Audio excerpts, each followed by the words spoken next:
Her phone buzzed on the nightstand, once, then again. She didn't reach for it. That was new.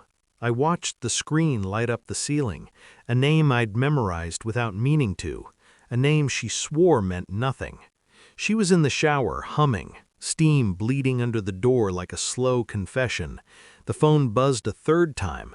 I picked it up, not to read, just to feel the weight of it, the heat, the intimacy of an object that knew more about my marriage than I did. A message preview slid across the screen. Miss you, you still laugh the same. I set the phone back exactly where it had been. Same angle, same distance from her hand. Precision matters when you're about to lie to yourself. The shower shut off. Towels rustled. Bare feet crossed tile. She came out smiling, that easy smile, the one she used when she'd already decided I didn't get a vote. "Everything okay?" she asked. I nodded. I always nodded. Inside, something unlatched, not rage, not pain, a door opening quietly in a hallway no one else used. That night, when she fell asleep with her phone face down between us, I stared at the ceiling and planned my exit without leaving the room. It wasn't the ex, not at first. It was the way she spoke about him, casual, dismissive, practiced, as if repetition could sand truth into something harmless. "He's just someone who knows me," she said once, laughing. "Don't be insecure." Insecure, a word used to keep men obedient. I didn't argue. I didn't demand. I simply asked, "Would you cut ties if it made me uncomfortable?" She laughed, actually laughed. "I absolutely won't cut ties with my ex just because you ask me to." The words landed clean, surgical. I smiled calmly. "Deal," I said. "That's fair." Her eyes flickered. She hadn't expected agreement. People who manipulate rely on resistance. It makes them feel powerful. Agreement unsettles them. I didn't mention the way her friends looked at me when she left the room, the prolonged glances, the laughter that lingered a beat too long. I didn't mention how boundaries blur when someone feels neglected by proxy. I let her keep her ex, and I quietly accepted the invitations I'd always declined. Coffee, a drink, a walk after work. All innocent, all visible, all deniable. 1 week later, she stopped laughing. I became observant in ways marriage had dulled. Phone records don't lie, they just whisper. Late-night calls routed through apps, shared playlists resurrected from years ago, photos re-uploaded, filtered, softened. I never confronted her. I became pleasant, predictable, safe. Meanwhile, I listened. Her friend, let's call her Mara, talked when she drank, about how my wife complained, about how the ex never really left, about how I deserved better. I didn't correct her. Another friend, another evening, another confession offered like a tip.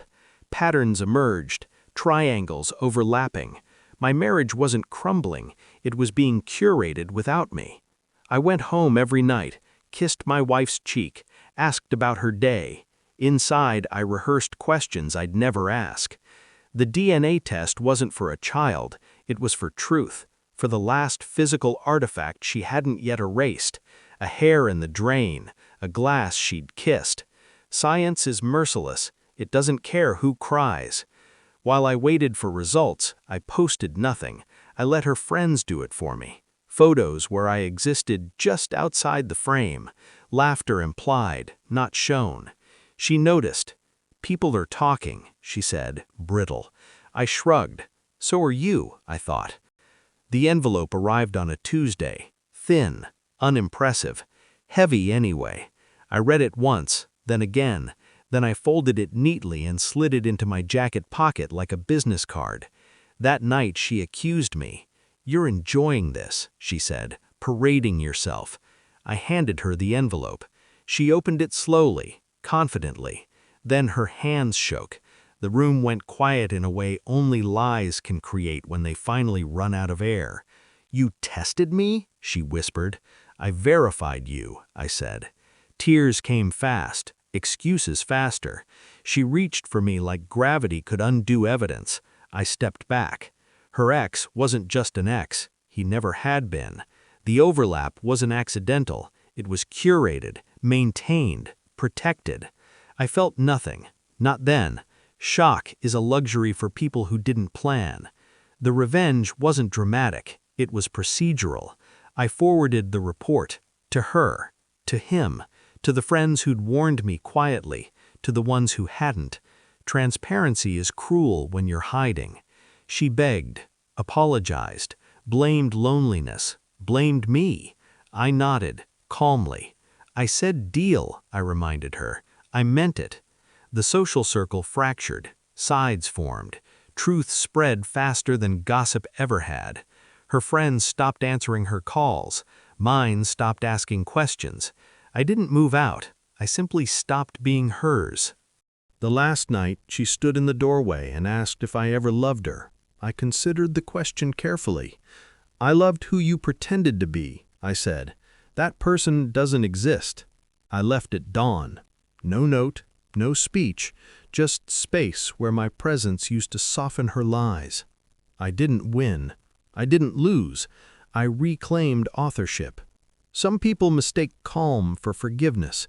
Others confuse silence with surrender. They're wrong.